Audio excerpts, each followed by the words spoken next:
Friends, आज की इस वीडियो में मैं आपके साथ शेयर करूंगी यूपी पीजीटी इंटरव्यू में किस टाइप के क्वेश्चंस पूछे जाते हैं, कितने क्वेश्चन पूछे जाते हैं और कितनी देर तक ये इंटरव्यू होता है। 3 से 4 क्वेश्चन ऐसे होते हैं, वो सभी से कॉमन होते हैं। तो इस वीडियो में मैं आपके साथ यही सारी चीज़ें डिस्कस करूंगी इंटरव्यू से रिलेटेड। तो आज की वीडियो स्टार्ट करते हैं। सबसे पहले 2010 से मैं अपना एक्सपीरियंस आपके साथ शेयर कर रही हूँ। अगर आप मुझे शुरू से सुन रहे हैं या देख रहे हैं तो आपको पता होगा कि मैं 2010 से मैंने इंटरव्यू दिया था और उसके बाद जो भी चेंजेस आए हैं इंटरव्यू में मैं उसका एक्सपीरियंस आपके साथ शेयर करूंगी। तो सबसे पहले मैं आपको बताती हूँ कि 2010 में मेरे साथ इंटरव्यू में क्या हुआ था, कैसे क्वेश्चन पूछे गए थे और उसके बाद अब ट्रेंड किस तरीके से चेंज हुआ है इंटरव्यू में। आपकी हेल्प हो पाएगी इस वीडियो से, इसलिए मैं इसे बना रही हूँ। 2010 में जब मैंने ये इंटरव्यू दिया था, उस टाइम पे हम ऐसा होता था कि आयोग में आपको एक जगह हॉल में बिठा दिया जाता है, जैसे कि आपको पता भी होगा। और उसके बाद फिर 5-5 बच्चों को ले जाया जाता था और उन उसके बाद इंटरव्यू होने से पहले आपको एक रूम में एक फॉर्म फिल कराना होता था। ये मैं 2010 का ट्रेंड बता रही हूँ, अभी ये चेंज हो गया है। वहाँ पर कॉलेज की जो हमें अलॉटमेंट होती थी, जो चॉइस होती थी, वो हमें वहीं फिल करा ली जाती थी। ये 2010 में होता था। लेकिन अभी से जो है, अभी वो सब चीज़ें चेंज हो गई हैं। जब मेरा इंटरव्यू स्टार्ट हुआ था 2010 में, तो वहाँ पर 3 मेंबर्स थे। एक मेंबर तो आपसे कुछ नहीं पूछते हैं। एक मेंबर जो होते हैं वो स्टार्ट करते हैं और जो दूसरे मेंबर होते हैं वो आपके सब्जेक्ट के एक्सपर्ट होते हैं। तो जब स्टार्टिंग जो मेरी हुई थी वो हुई थी कि सबसे पहले आपने जो पोस्ट ग्रेजुएशन किया है या फिर जो आपकी लास्ट डिग्री होती है, उससे पूछते हैं कि आपने क्या किया हुआ है। फिर उसके बाद पूछते हैं कि आपने ये कहाँ से की है और उसके बाद क्वेश्चन आता है कि आप अभी क्या कर रहे हैं।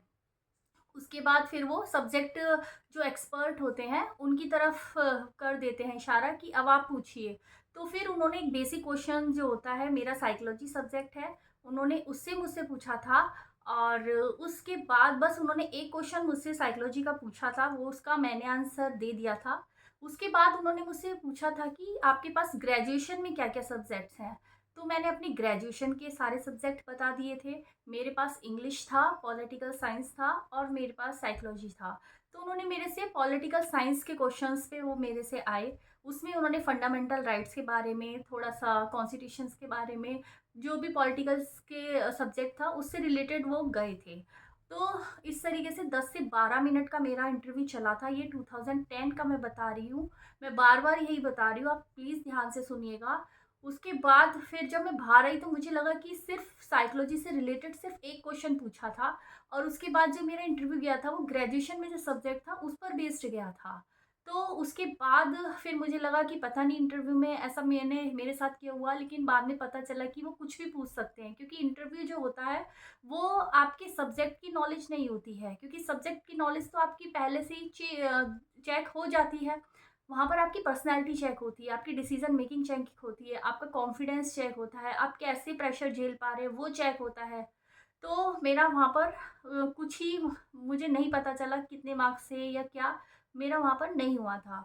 उसके बाद के इंटरव्यू में जो चेंजेज़ आए, क्योंकि आयोग चेंज हो गया था। 2010 के टाइम पर माध्यमिक शिक्षा सेवा चयन बोर्ड था, अभी ये बोर्ड चेंज हो गया था उसके बाद। फिर उसके बाद के इंटरव्यू में क्या होता है कि अब ऐसा नहीं है कि आपके ग्रेजुएशन सब्जेक्ट पर जाएगा, अब सब्जेक्ट से रिलेटेड ही सारी चीज़ें पूछी जाती हैं। लेकिन 3 से जो 4 क्वेश्चंस होते हैं वो सभी में कॉमन होते हैं कि आपने जो लास्ट डिग्री की होती है वो किस ईयर में की है और आपकी जो लास्ट डिग्री है वो किस यूनिवर्सिटी से, आपने कहाँ से की है, अभी आप करंट में क्या कर रहे हैं और अगर करंट में कर रहे हैं आप कहीं पर जॉब तो आप इसमें क्यों आ रहे हैं।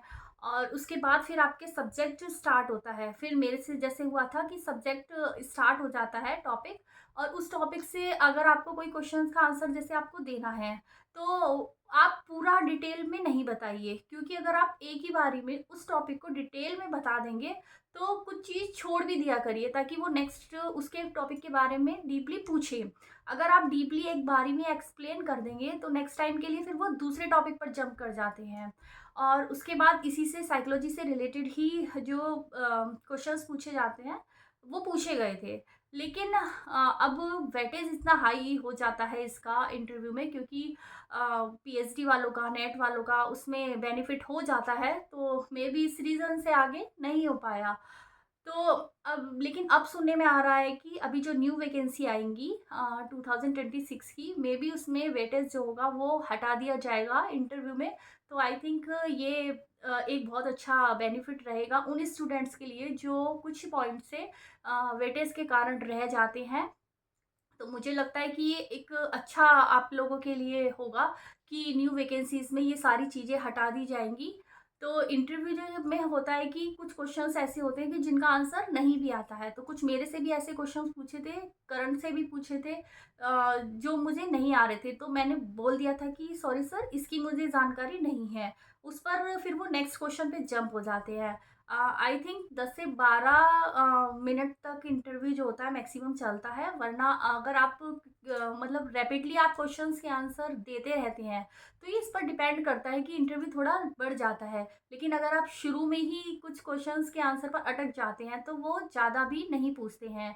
और कुछ उसमें ये भी होता है कि मतलब आपको टीचिंग कराने के लिए भी बोल देते हैं। 5 मिनट की टीचिंग आपको डेमो वहाँ पर देना होता है। उसी से रिलेटेड फिर क्वेश्चंस निकलते रहते हैं। तो ऐसे ही होता है कि आपने एक टॉपिक पर वहाँ पर पढ़ाया, उसके बाद उसी टॉपिक से रिलेटेड आपको अगले क्वेश्चंस जो होगा आपसे पुट किया जाएगा। तो इसी तरीके से जो होता है इंटरव्यू आगे बढ़ता है। बस 10 से 12 मिनट का इंटरव्यू होता है, इसमें और इससे ज़्यादा कुछ भी नहीं होता है।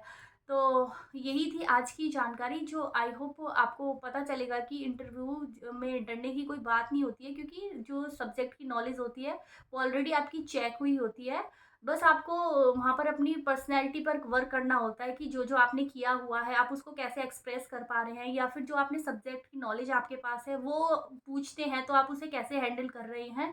इस तरीके से ये इंटरव्यू बेस्ड रहता है। जो मैंने आपको बताया है, मैंने स्पेसिफिक साइकोलॉजी सब्जेक्ट का दिया है, लेकिन वो मैं यहाँ नहीं बताया कि कौन-कौन से क्वेश्चंस पूछे हैं। ये कॉमन बताया है कि किस तरीके के क्वेश्चन पूछे जाते हैं, क्योंकि साइकोलॉजी सब्जेक्ट से देखने वाले स्टूडेंट बहुत कम हैं। तो मुझे लगता है कि एक कॉमन बताना चाहिए यहाँ पर कि किस तरीके से होता है, कितनी देर का होता है और क्या-क्या उसमें होता है। तो वो मैंने आज आपके साथ डिस्कस किया। प्लीज़ आप अपना सपोर्ट और अपना प्यार ऐसे ही देते रहिए।